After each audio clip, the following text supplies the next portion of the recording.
Hello বন্ধুরা, চলে এলাম ছোট্ট একটা মিনি ব্লগ নিয়ে। আজ করব তালের পিঠে, তালের বড়া। তার জন্য তালটা চটকে আমি গোলাটা বের করে নিয়েছি।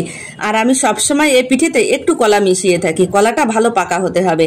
আর সাথে লাগবে চিনি, চালের গুঁড়ো, ময়দা নামে মাত্র। ময়দা হালকা দিলে কি হয়, পিঠেটা একটু নরম হয়।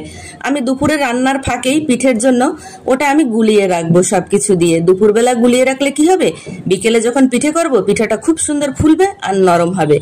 বিকেলে আমি চলে আসছি পিঠে করতে। দেখো এখন গোলাটা কতটা ফুলে উঠছে আর সুন্দর হয়েছে। আর সাথে দিয়েছিলাম হালকা একটু খাওয়া ছোটা, ওতে পিঠেটা ভালো ফুলবে, সফট হবে।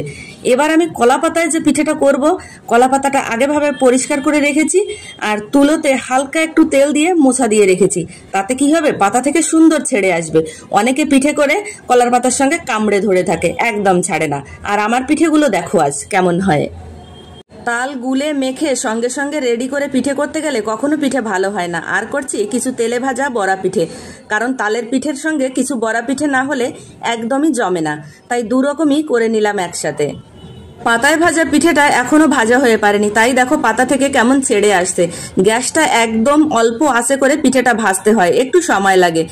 তাল পিঠে বড়া পিঠে একদম রেডি। সবাই চলে এসো, গরম গরম খাওয়া দাওয়া করবে। আর দেখো কেমন ফুলেছে, ভেঙে দেখিয়ে দিলাম, দেখেই বুঝতে পারছো কতটা সুন্দর হয়েছে।